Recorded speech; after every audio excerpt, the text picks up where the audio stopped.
जय श्री राधे कृष्ण मित्रों, स्वागत है आपका अपने चैनल गुरुवाणी में। कार्तिक मास के शुक्ल पक्ष की नवमी तिथि को आंवला नवमी का पर्व मनाया जाता है। इसे अक्षय नवमी के नाम से भी जाना जाता है। देवउठनी एकादशी के 2 दिन पहले आंवला नवमी का पर्व मनाया जाता है। माना जाता है कि आंवला नवमी के दिन व्रत रखने के साथ आंवले के पेड़ की पूजा करने से सभी पापों से मुक्ति मिल जाती है और हमारी समस्त मनोकामनाएं पूरी होती हैं। वर्ष 2022 में आंवला नवमी का पर्व 2 नवंबर दिन बुधवार को मनाया जाएगा। आज के इस वीडियो में हम आपको आंवला नवमी की व्रत कथा को सुनाने के बाद काशी के पंचांग के अनुसार ये भी बताएंगे कि नवमी तिथि कितने बजे से लेकर कितने बजे तक है और पूजा करने का शुभ मुहूर्त कब से कब तक रहेगा। तो वीडियो को पूरा अवश्य देखिएगा। शास्त्रों के अनुसार माना जाता है कि कार्तिक मास के शुक्ल पक्ष की नवमी तिथि से लेकर कार्तिक पूर्णिमा तक भगवान विष्णु आंवले के पेड़ में विराजमान रहते हैं। इसलिए अक्षय नवमी के दिन विधिवत आंवला के पेड़ की पूजा करने के साथ इसकी छाया में बैठकर भोजन करना शुभ माना जाता है। इस दिन आंवला के पेड़ की पूजा करने के साथ 108 बार परिक्रमा करने से भी समस्त मनोकामनाएं पूर्ण होती हैं। इसके साथ ही इस दिन व्रत करने से संतान की प्राप्ति होती है। इस दिन आंवले की जड़ में जल में कच्चा दूध मिलाकर अर्पित करना चाहिए। साथ ही फूल, माला, सिंदूर, अक्षत आदि भी आंवले के पेड़ पे अर्पित करना चाहिए। इसके साथ ही आंवले के तने में कच्चा सूत या फिर मौली को 8 बार लपेट सकते हैं। आंवला नवमी की 2 कथाएं बहुत ही प्रचलित हैं। एक बार देवी लक्ष्मी पृथ्वी का भ्रमण करने आईं। रास्ते में उन्होंने भगवान विष्णु और शिव की एक साथ पूजा करने की कामना की। माँ लक्ष्मी सोचने लगीं कि विष्णु जी और शिव को एक साथ कैसे पूजा जा सकता है। तब माता लक्ष्मी ने विचार किया कि तुलसी को भगवान विष्णु से प्रेम है और भगवान शिव को बेलपत्र से। तब उन्होंने महसूस किया कि तुलसी और बेल की गुणवत्ता एक साथ आंवले के पेड़ में पाई जाती है।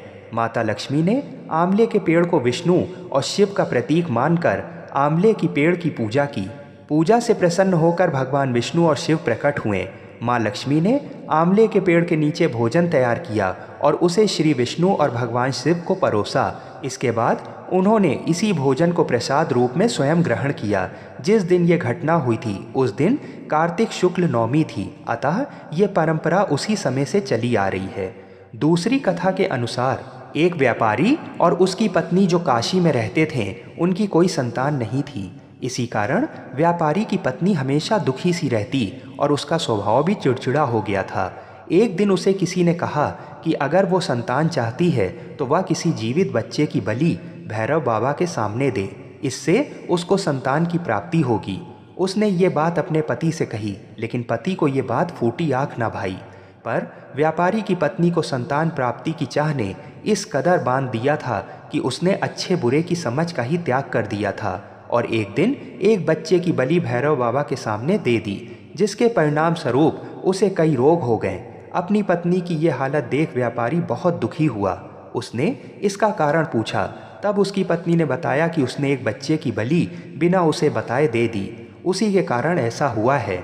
ये सुनकर व्यापारी को बहुत क्रोध आया और उसने उसे बहुत मारा, पर बाद में उसे अपनी पत्नी की दशा पर दया आ गई और उसने उसे सलाह दी कि वो अपने इस पाप की मुक्ति के लिए गंगा में स्नान करे और सच्चे मन से प्रार्थना करे। व्यापारी की पत्नी ने वही किया। कई दिनों तक गंगा स्नान किया और तट पर पूरी श्रद्धा के साथ पूजा की। इससे प्रसन्न होकर माता गंगा ने एक बूढ़ी औरत के रूप में व्यापारी की पत्नी को दर्शन दिए और कहा उसके शरीर के सारे विकार दूर करने के लिए वो कार्तिक मास शुक्ल पक्ष की नवमी के दिन वृंदावन में आंवले का व्रत रख उसकी पूजा करे तो उसके सभी कष्ट दूर होंगे। व्यापारी की पत्नी ने बड़े विधि विधान के साथ पूजा की और उसके शरीर के सभी कष्ट दूर हुए। उसे सुंदर शरीर की प्राप्ति हुई, साथ ही उसे पुत्र की भी प्राप्ति हुई। तब से ही महिलाएं संतान प्राप्ति की इच्छा से आंवला नवमी का व्रत रखने लगीं। बोलिए श्री लक्ष्मी नारायण भगवान की जय। बोलिए श्री शंकर पार्वती भगवान की जय। आप सभी को आंवला नवमी की हार्दिक शुभकामनाएं।